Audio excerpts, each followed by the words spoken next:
Allez, bonjour à tous, j'espère que vous allez bien. On se retrouve aujourd'hui pour notre mise à jour court terme de ce qu'il s'est passé sur le marché sur les 24 dernières heures. On va faire comme d'habitude une mise à jour de Bitcoin, Ethereum, Hyperliquid et on verra aussi Ethena. Et avant de commencer, pensez à vous abonner, à liker les vidéos et à mettre des commentaires si vous en avez envie. Alors pour Bitcoin, hier on se trouvait en plein sur le tunnel 15 minutes et on était en phase de consolidation. On venait juste de prendre ses stops sur les 114 100 et je me suis un peu planté. Je pensais qu'on allait échouer sur le 15 minutes et qu'on allait revenir sur les déséquilibres qu'on avait marqués ici en 1 heure. Et en fait, ce qu'on a fait, c'est qu'on a juste consolidé entre le 15 minutes et le 5 et on a fini par avoir une cassure de notre 15 minutes, un pullback du 15 minutes. Et derrière, on voit qu'on a une phase de consolidation entre notre EMA de 104 heures et notre tunnel 15 minutes. En réalité, vous pouvez simplifier ça en disant que vous avez eu une consolidation entre votre EMA de 104 heures et votre EMA de 115 minutes. On n'a pas comblé ces déséquilibres, on n'est pas venu dans la zone que je voulais, et c'est comme ça, c'est le marché. Derrière, on voit qu'on a une tentative de poursuite de notre tendance haussière. On a eu un mouvement assez impulsif là au moment de l'Open US. Le SP a dû pousser, et là, ce qui s'est passé, c'est qu'on a break notre EMA de 104 heures et on est venu tester notre tunnel daily qui est en train petit à petit de baisser un peu. Sur ce mouvement, on a dû liquider pas mal de shorts parce qu'il me semble qu'il y avait un cluster de liquidation dans cette zone. Pour le moment, ce qu'on voit, c'est qu'on a eu ce fort mouvement impulsif sur lequel on crée un déséquilibre et là, on a comblé une partie de ce déséquilibre de suite derrière. Et on est toujours en train de consolider sur notre EMA de 104 heures et on est plutôt orienté à la hausse étant donné que ce range de consolidation qu'on a eu, on se situe au-dessus de sa résistance qui est maintenant un support. Notre tendance à court terme, là, elle est haussière et on est en train de challenger un peu notre tendance à moyen terme. C'est-à-dire que sur notre trend de fond, on peut toujours être en train de faire un simple rebond dans une tendance de fond baissière. Par contre, ce qui serait intéressant, c'est qu'on vienne sur cette localisation qui est juste au-dessus du 1 heure avec cette zone de stop, qu'on fasse un nouveau sommet. Là, on aurait une première localisation pour avoir un repli et on pourrait aller aussi un peu plus haut dans celle-là. On voit qu'on a toujours notre fair value gap sur les 117 200 qui est ouvert au moment du début du break de l'ancien range, qui est aussi une bonne localisation pour avoir un repli. Et sur ce repli, on pourrait venir marquer un plus bas plus haut, de la même manière que c'était une possibilité qu'on le fasse ici par exemple. Donc si on le fait pas ici, on peut le faire plus haut, sans problème. Des scénarios qui sont à envisager. Évidemment, comme on ne sait pas à l'avance, on a toujours aussi la possibilité d'avoir un rebond pour aller plus bas. Et ça, c'est toujours possible. Il faut jamais éclipser aucun scénario, étant donné qu'on ne peut pas savoir le futur avec précision. Mais le truc, c'est que quand on est dans ce genre de contexte, il faut se dire qu'on a des localisations qui sont intéressantes. Dans ces localisations, on peut avoir des réactions.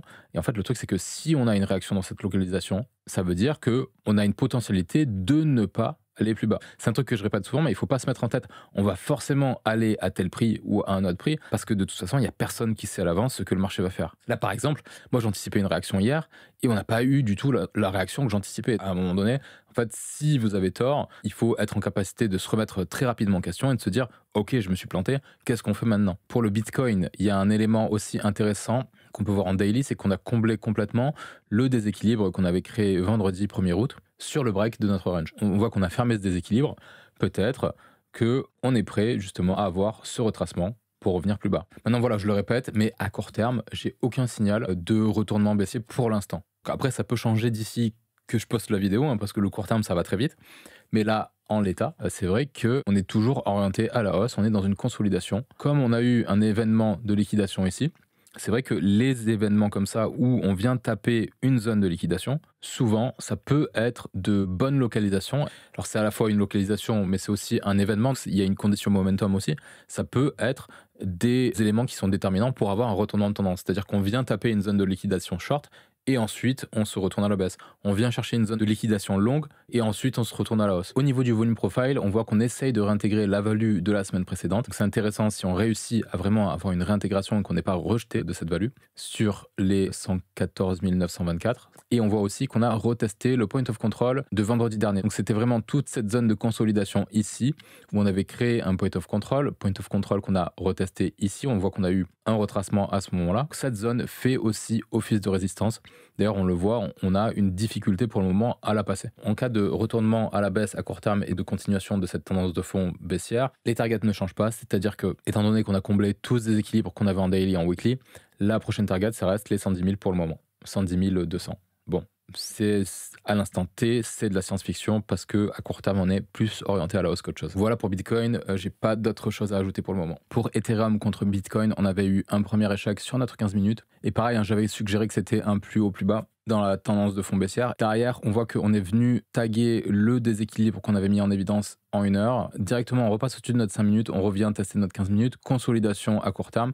Et bim, on break notre 15 minutes, on vient récupérer cette zone de stop sur les 0.03104. Et derrière, on voit qu'on est reparti en tendance haussière bien maintenue sur le court terme avec un break de notre 1 heure. Et on voit qu'on a un mouvement bien impulsif au break du 1 heure. On n'a même pas réussi à pullback le 15 minutes, c'est vraiment parti en flèche. On a une très bonne tenue, un très bon momentum. On est vraiment en surperformance contre Bitcoin pour le moment. Sur un time frame plus large, on voit qu'on a un parfait rebond sur support. Et surtout, on voit aussi qu'on est en train de réintégrer les values des 2 semaines précédentes. Et là, à l'instant T, on vient de retest le point of control de la semaine précédente. Déjà, ce qui est intéressant, c'est qu'on est en train de réintégrer potentiellement ce range ici, le range à court terme qu'on avait break vendredi. Mais là, on arrive dans une zone de résistance. On pourrait réintégrer très rapidement ce range, voire l'exploser complètement et venir faire un nouveau sommet. Ou on pourrait s'arrêter ici parce que c'est une zone de résistance naturelle et ça ferait sens aussi d'arrêter ce mouvement juste ici. Les zones à surveiller, ça va être les déséquilibres qu'on vient de former en 4 heures ici, ainsi que ici, avec un milieu à 0.03148 et un autre milieu à 0.03080. Donc voilà, 2 zones très importantes à vérifier, sachant qu'on en a une qui s'aligne plus ou moins avec le tunnel 1 heure et notre tunnel 5 minutes qui est en train de monter, et une autre qui est juste en dessous de notre 15 minutes. Ça va être des zones qui sont pertinentes pour pouvoir prendre un positionnement en cas de retracement. Après, il y a un truc dont je suis pas fan, mais bon, il faut quand même en parler, c'est qu'on est potentiellement en train de faire une structure de top de type épaule-tête-épaule. Il y en a probablement qui vont en parler. Moi, c'est pas trop mon truc, mais c'est vrai que là, on pourrait faire un plus haut, plus bas. Et du coup, ça pourrait être une structure de top aussi. Et là, pour le moment, c'est vraiment beaucoup trop tôt pour pouvoir dire ça. Et certains vont dire qu'il y a la seconde épaule qui est en formation. Là, pour moi, c'est vraiment beaucoup trop tôt pour le dire. Mais c'est une possibilité aussi. Voilà pour Ethereum. À ce stade, il y a vraiment pas mal de force contre Bitcoin. Là, c'est quand même assez clair. Bon, et de fait, sur Ethereum contre USD, on a un move qui est quasiment similaire. On n'a pas clôturé la semaine sous les 3600. Et pourtant, ça n'a pas empêché de casser cette résistance très facilement.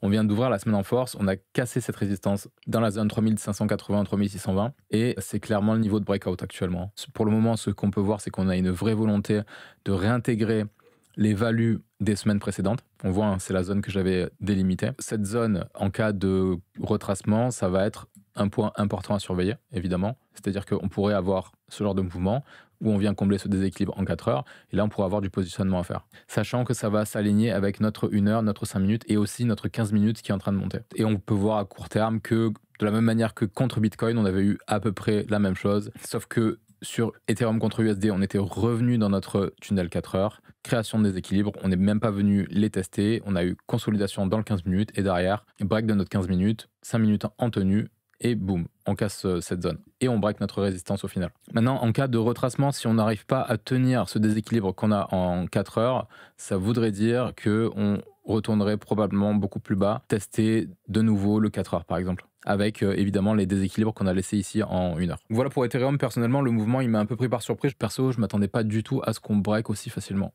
Pour Hyperliquid, ça va aller plutôt vite parce que il ne s'est pas passé grand chose. On a bien eu un rebond avec le reste du marché, on voit qu'on est repassé au-dessus de notre 5 minutes, on est repassé au-dessus de notre 15 minutes. Mais là, on est quand même en sous-performance par rapport au reste. Quand on regarde la force relative, on voit qu'on sous-perf Solana, on sous-perf légèrement les alts, on sous-perf Ethereum, et par contre, là, on est en train de reprendre de la force contre Bitcoin. Et on sous-perf aussi XRP. Actuellement, on est en train de former une phase de range à court terme, et on peut utiliser le volume profile pour voir les bornes de ce range. On voit qu'on est dans un range entre 37,8 et 38,9.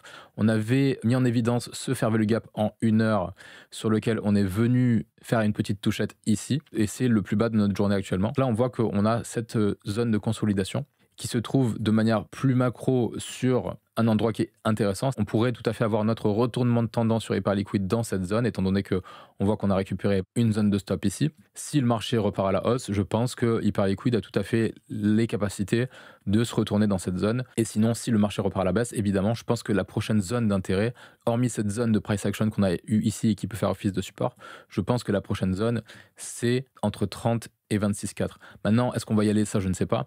C'est-à-dire que pour qu'on y aille, il faudrait que vraiment le marché se retourne. Actuellement, on peut être vraiment dans une phase d'accumulation à court terme pour avoir un rebond, pour venir tester en premier lieu notre tunnel 1 heure, hein, qui est ici sur les 40,5. Et ensuite, c'est vrai qu'on aurait la zone assez importante sur laquelle on est susceptible d'avoir de la résistance.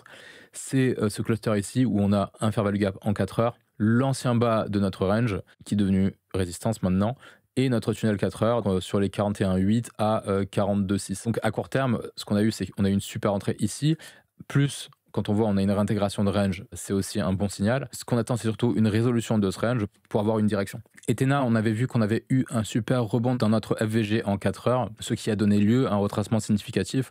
On voit qu'on est repassé au-dessus du 5 minutes, 15 minutes. On était justement hier sur notre 1 heure qu'on a break puis pullback et on est reparti à la hausse. Et on est revenu à la fois dans notre RLZ et on a tagué aussi un fair value gap en 4 heures qu'on avait identifié ici. Et ce fair value gap plus le milieu de notre RLZ pour le moment a rejeté le prix. On a une belle reprise de tendance. On voit que cette tendance par contre s'essouffle parce qu'on fait des plus hauts de plus en plus hauts, mais on voit qu'on galère à faire des plus hauts de plus en plus hauts. On a des mouvements de prix qui sont de moins en moins importants. On doit avoir une divergence là ici. En cas de retracement, ça voudrait dire qu'on est break le 5 minutes. On voit qu'on a un niveau à 59,35 qui s'aligne avec notre 15 minutes. Mais le plus intéressant, c'est ce fair value gap en 1 heure qui se trouve entre notre 15 et notre 1 heure. Donc ce serait un premier point d'entrée intéressant pour pouvoir prendre un lot ici. Et sinon, on voit qu'on en a un second qui est tout petit, qui est beaucoup plus bas, sur les 54 centimes 74. Attention, on pourrait être proche d'un top local, même si la tendance, elle est toujours orientée à la hausse. La localisation là, elle est idéale. Si on réussit à s'affranchir de ce fair value gap en 4 heures, la prochaine zone, c'est de venir en haut de notre range. Je rappelle qu'on avait délimité un range entre ces bornes-là et ici avec un volume profile. La prochaine target, c'est de venir dans le first stop de tout notre mouvement, plus ce fair value gap qui est toujours ouvert ici, qu'on a sur les 72 à peu près. Et ensuite, derrière, on a 78. Court terme, on a les deux FVG dont on vient de parler. Et quand on regarde plus précisément le volume profile de la consolidation actuelle, on peut voir en effet qu'on a fait une sortie de value. On est venu sur notre FVG, réintégration, et là on est revenu taguer aussi le haut de notre value. Et au niveau de la force relative, on voit qu'on a un asset qui reste fort contre Bitcoin, mais qui perd un peu en momentum par rapport aux alt, à Solana, à Ethereum, ce qui est plus ou moins logique étant donné la performance de Ethereum sur la journée là. Voilà, j'ai fini pour aujourd'hui. N'oubliez pas de vous abonner, de liker et de commenter les vidéos. Je vais vous souhaiter une bonne soirée et je vous dis à la prochaine. Ciao ciao.